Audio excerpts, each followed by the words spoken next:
Welcome to the 2021 meeting of the annual meeting of the Mitchell County Historical Society. The COVID situation has prompted us to have this year's annual meeting online. If any one of the membership would like to contact us for specific, please email us at mchistorical@yahoo.com. Fred, would you lead the Pledge of Allegiance for us?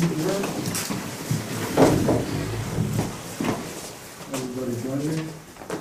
Pledge allegiance to the flag of the United States of America and to the republic for which it stands, one nation, under God, indivisible, with liberty and justice for all.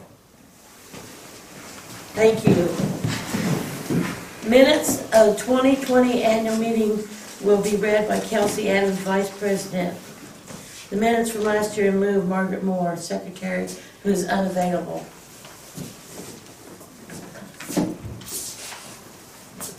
All right, the minutes from the 2020 annual meeting. This meeting was held Sunday, January 26th at 2 p.m. at the Mitchell County Museum Annex in Beloit, Kansas, and there were 87 people in attendance. A program about Kansas Native Vice President Charles Curtis was presented by Deborah Goodrich of Wallace, Kansas before the meeting. Mrs. Goodrich showed a PowerPoint describing his life in photographs and newspaper accounts. A short intermission of a book signing and refreshments were provided by the board. President Linda O'Hara called the 2020 annual meeting to order with a warm welcome to the board, membership, and visitors. The minutes of the 2019 annual meeting were read by Secretary Kelsey Adams. There were no additions or corrections. A motion to approve the minutes was made by Alan Snyder and seconded by Larry Walker. It was approved unanimously.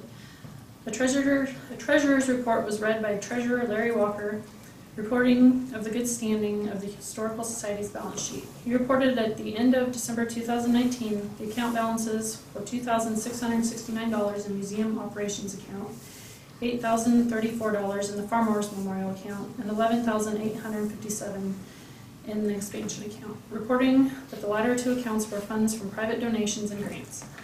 A motion to approve the treasurer's report was made by Alfred Smith and seconded by Gail Pearson. It was approved unanimously. Museum Director Kyle Peterson provided in-depth reports about the finished work of the new Fine Arts Gallery, trim work in the main gallery and offices. He outlined the need for volunteers in the upcoming year for inventory of artifacts. He stated he was applying for a grant through the Solomon Valley Community Foundation to help with the expense of installing a surveillance system. Peterson provided information about the many events and meetings that the Society collaborated with other entities locally and nationally, stating genealogy and research were major factors in business transacted in 2018. There was no old business conducted. Under new business, there were 3 new nominations made to the board of the Mitchell County Historical Society, those being Scott Wright, Mike Heller, and Margaret Moore, and 2 re-elections of Vicki Mears and Alan Snyder. These were made by the nomination committee chair Linda O'Hara. A motion was made by Fred Severance to approve the nominations as presented by the nomination committee chair Linda O'Hara and seconded by Steve Richardson. It was approved unanimously. A motion was made by Scott Wright to adjourn the 2020 annual meeting of the Mitchell County Historical Society and was seconded by Margaret Moore. It was approved unanimously.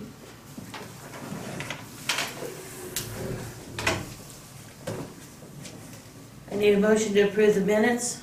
Fred Severance moves to approve the minutes as read. Mike Heller, second. All those in favor? Aye. Aye. Opposed? Motion carried. Scott Wright will present the treasurer's report.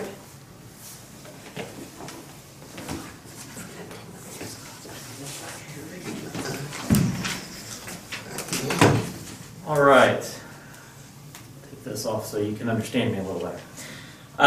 Before you have 3 documents the board does. The first is a balance sheet. The second is a profit and loss sheet for January through December of 2020. And the third is a profit and loss comparison between 2019 and 2020. On the whole, starting with the balance sheet, currently in our operations account, well, I guess I should say, as of December 31st in our operations account, we had $7,590.10. Currently, as of today, I just checked it, we have $10,008.53. So there were some donations that came in at the end of the year that didn't get credited till January. But the museum annex at the end of the year had a total of $11,833.42, and the Farmers Memorial had a total of $8,038.46. Again, the only changes to those from December 31st to now, there was a little bit of interest, and by a little bit I mean approximately 30 cents on one and 24 cents on another. So that's the only change from December 31st to now. Moving on to the profit and loss, that kind of goes through what 2020 looked like. And to me, it was better to do that as a comparison, which is why I did that with 2019. And on the whole, we actually didn't fare terrible, considering everything that happened in 2020. It was pretty close to what we had in 2019. Certain things were different. The annex fund was a lot different, but our operations was about the same, maintained about the same. Our donations were actually up just a little bit, or at least how I was crediting them versus how Larry Walker was crediting them. The donations were up just a little bit. And so on the whole, I think for the most part, we're pretty close to where we were. I think about $2,000 off, but like I said, there were some donations that came in that got deposited and will be on 2021 that weren't on 2020. So on the whole, it was about the same, even with all the weirdness of 2020. So I guess that's my report.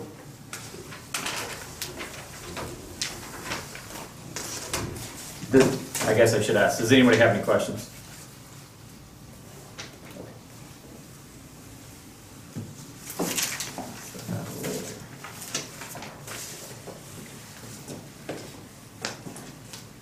Okay, I need a motion to approve the treasurer's report. Alan Snyder, I move we accept the treasurer's report as read. Kelsey Adams, second. Is there any discussion? All in favor? All opposed? Motion carried. Kyle Peterson will now present the museum director's report.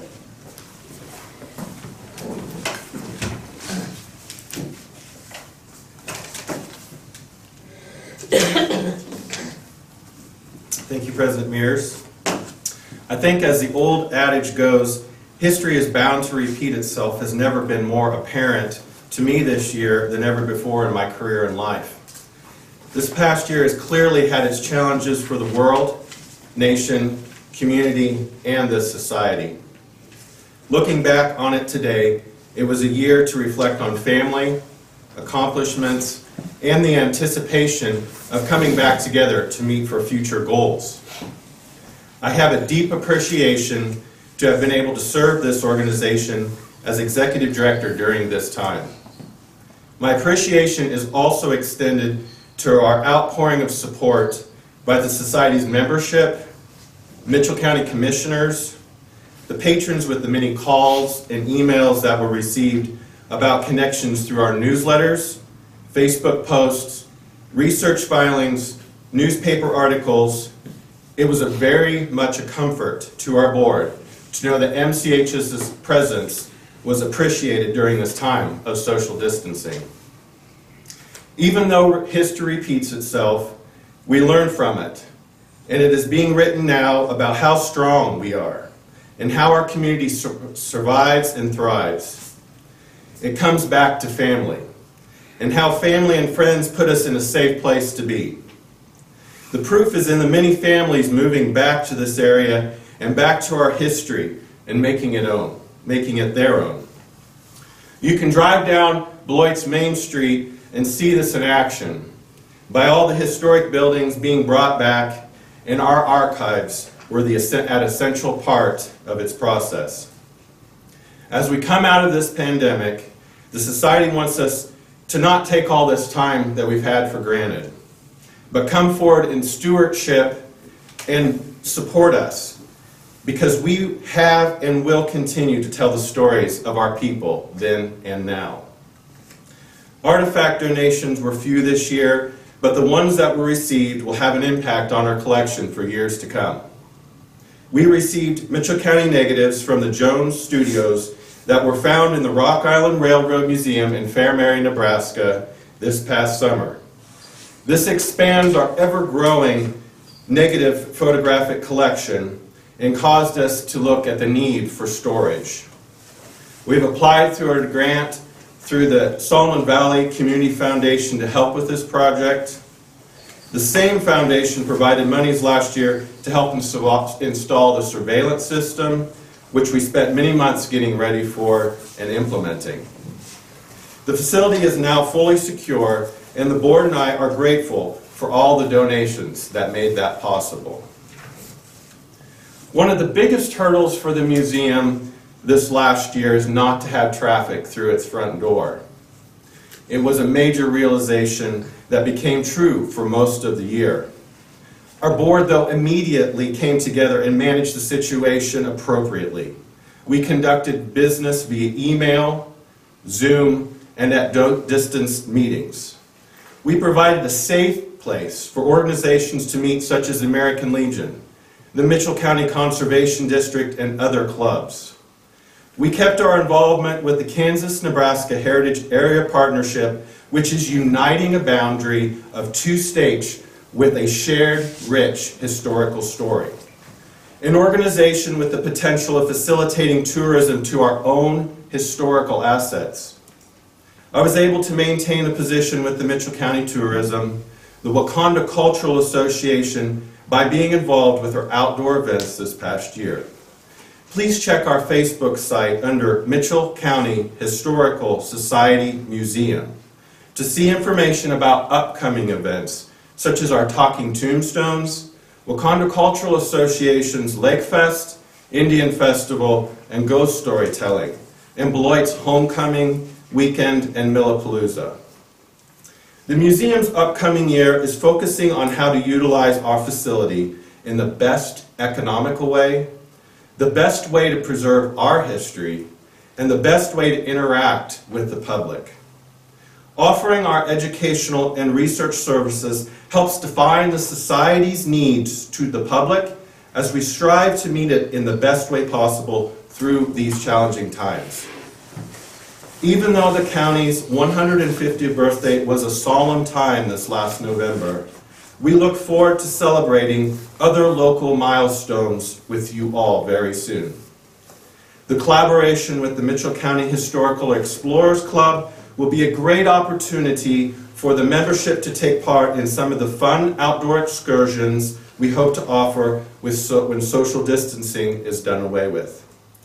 As always, I'm available to anyone to talk about our projects and how you can donate or volunteer. I want to be able to stand here next time next year, with our office moved to this location in front of a large crowd seeing all of their smiling faces.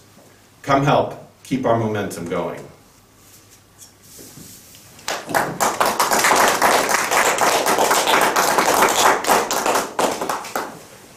Thank you, Kyle.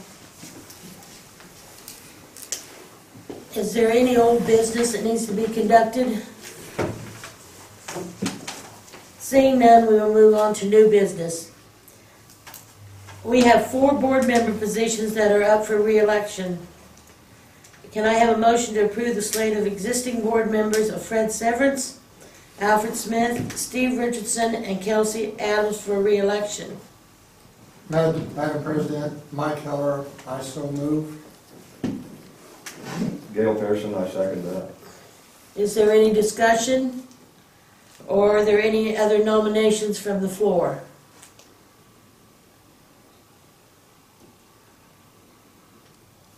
I need a motion for the nominations to cease. So moved. This is Scott Wright. Need a second. Second. Thank you, Alan. There's a motion been made to accept the slate of existing officers. All those in favor say aye. Aye. Opposed, same. Motion carried.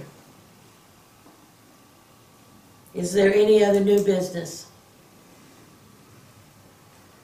If not, I need a motion to adjourn. Pearson will make a motion to adjourn. Is there a second? Gail Pearson, I second that motion. All those in favor say aye. Aye. Motion carried.